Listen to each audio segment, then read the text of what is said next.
This is the Blairing Out with Eric Blair show, and today I'm pleased to have Jerry Only and Des Cadena of the Misfits on the show. How you guys doing today, Jerry? Good, we're blaring out. Yeah, you know. Blaring out. Yeah. What was your youth like growing up in Lodi, New Jersey? Lodi is just your average middle-class town. Basically, Lodi in the early days used to be Polish and German, and Italians moved in, and the good people moved out. So it's a good town. I mean, at the time it was mostly white middle class, and big fascination for music. We used to go out to Newark or Roosevelt Stadium, see Alice Cooper and people like that, and so it was good time. Born in Newark, New Jersey, and when I was 13, I moved to Hermosa Beach, California. And at what point did you join Black Flag? When I was when I moved, I was 13. And I was in Black Flag at 1980, so I was 19. So right after high school. How long have you known Jerry? Known him since about 1981. I'm gonna say. Yeah. When you came out with the Walk Among Us album, and you came out to L.A. Right, and you saw us at the On Broadway. It was the first show we did in California. Yeah. We come to California, right? Glenn says, "Hey, we can do some gigs in California." So I borrowed I borrowed about $3,000 from my old man because I'm going to be a star and I'm going to pay him back. I still owe him the $3,000. And what happened was that we go to play a place called the On Broadway in San Francisco. It's right above the Mabuhay Gardens. Downstairs, Black Flag, Flipper, Meat Puppets. Who else was on the bill? Oh, maybe Saccharine Trust. Yeah, okay, yeah. They're like four of the biggest bands on the West Coast were playing downstairs, and we're playing upstairs in a much bigger place. And then we had nobody there except for the bands when they weren't playing. We met all these guys at our gig. They were all sitting went there. upstairs. We were to like, watch them. we stopped a song. Who are you? And they would say, "Oh, well, we're from Black Flag. Oh, hey, how you doing, guys? Good to meet you." Do some more songs, and they go play. Another band would come up. We go, "Hey, who are you?" And they say, "Oh, well, we're the Meat Puppets." The Meat Puppets. Yeah. How are you? Flipper was the other one. Dun, dun, dun, dun, dun, dun. Jerry, how did you meet Glen Danzig, and what was your original vision for the Misfits when you got together? I met Glenn through a buddy of mine I was hanging out with when I was in high school, and he was a drummer. He lived next door to the park that we all hung out at, and he said that he was going to do some work on an original band if I was interested. So I came down, and we learned about 4 songs on the first day, and the vision of the Misfits took a little while to actually come to us, but it was just something that we worked on constantly, and still to this day. So Static Age, 1978. let's see, I recorded that when I was 18 years old. First record I ever did. I've been playing bass for about 10 months. No less, actually, a little bit less, maybe about 9 months. Static Age was in a lot of ways pretty groundbreaking. It was something that people didn't, now people get it, but back then nobody understood. We took it to Sire Records, who was doing the Ramones. We took it to Khryst, who was doing Generation X and Blondie, and they didn't get it. And actually, what's his name, Red Star, Marty Thau from Red Star Records. And he sent some guy down that worked on the...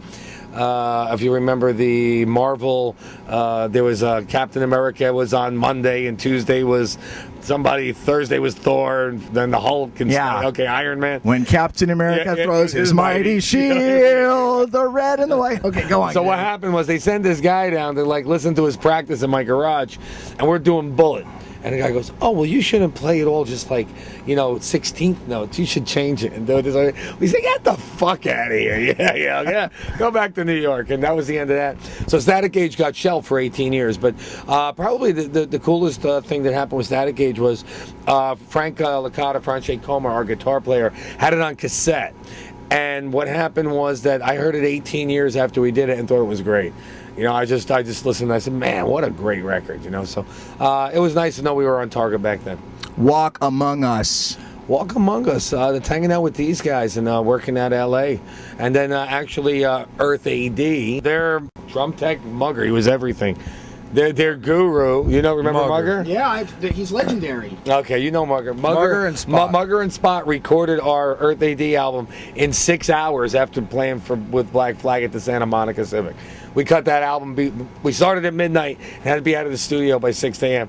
Cut an album in 6 hours. Khryst the Conqueror. Well, after we had broken up in '83, we started. The Necros actually turned us on to Iron Maiden, and we were listening to that. So we were building our guitars and designing our equipment instrument, and we didn't have a singer, so we would like work on riffs. So after about a year of this, we had all these riffs, so we started to put them together as an album. At the time, we were getting ready to tool up for a legal battle with Danzig to get the name back and keep playing. And he was just doing all this dark, devil worshiping kind of theme stuff, and we weren't about that, but people didn't know who we were or what we were about, because he was out saying, oh, they're just a bunch of druggies and a bunch of rich kids doing drugs that were in the band. So bottom line was, everybody thought that Glen was the Misfits, and that couldn't be more far from the truth. I mean, that's more obvious today than it's ever been.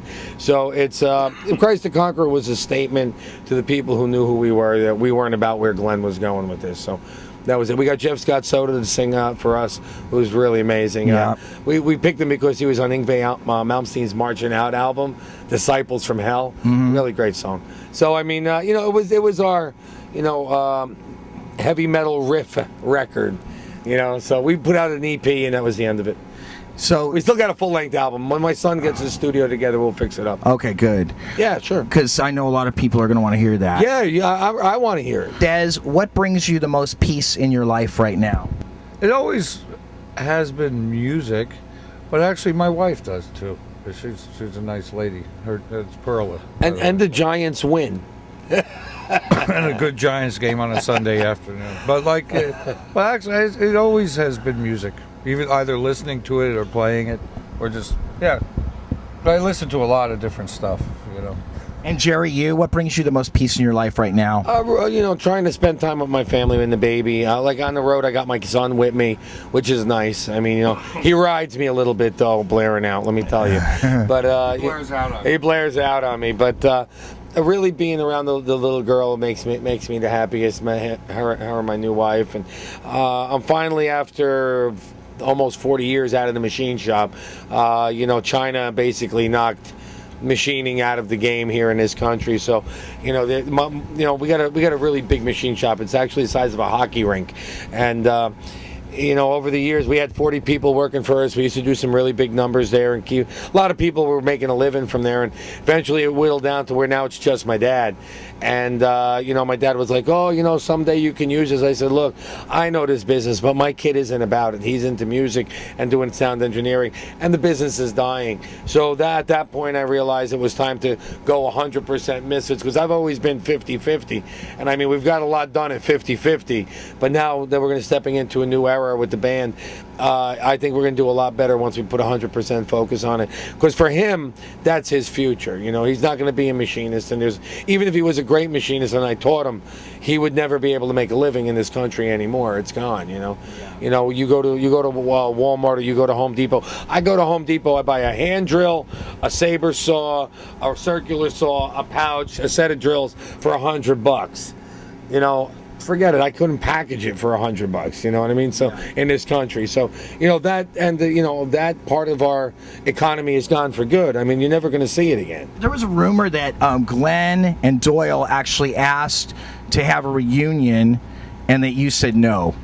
Well, that's pretty interesting, because it was something that could never really occur. I mean, the thing is, you got two different philosophies on life, and something that could have been entertained. But, there's just too much ego and too much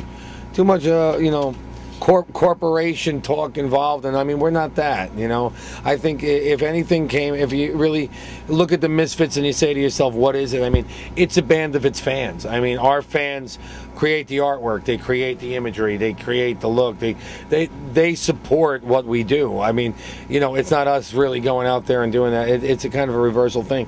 So the thing is, you got to put the fan above the band, you know what I mean? And that's what we try and do. And that's why I'm back here today. I mean, I would never put it above family, but at the same time, I respect it at the same level. I try and keep it so that I'm true to the fans. And I think that like Mad Mark Rude, I don't know if you remember Mad Mark Rude, but he drew our Earth AD album cover, 10 million little dots. He did it, took him 1,000 hours to do.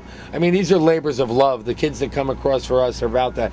And if we went back dealing with Glen, it would all be about money, and then it would be nothing. What we would have is nothing. Look, people say, "Oh, well, Jerry's all about the money." If I was about the money, I'd play with Glen. That would be it. I'd make 10 times more than I'm making because everybody wants to see this, hocus pocus thing. And the bottom line is that this isn't hocus pocus. This is for real. This is something that we've worked on since we were kids, and something that we love, and something that we owe it to our fans to keep it as pure for them as we can. And Glenn sold them out 25 years ago. I mean, for the whole Danzig thing. So me dealing with Glenn would be a sellout on my part, and I'd rather pump gas, and hang with Glenn, with Uncle Des and watch the Giants. The Blairing Out Show.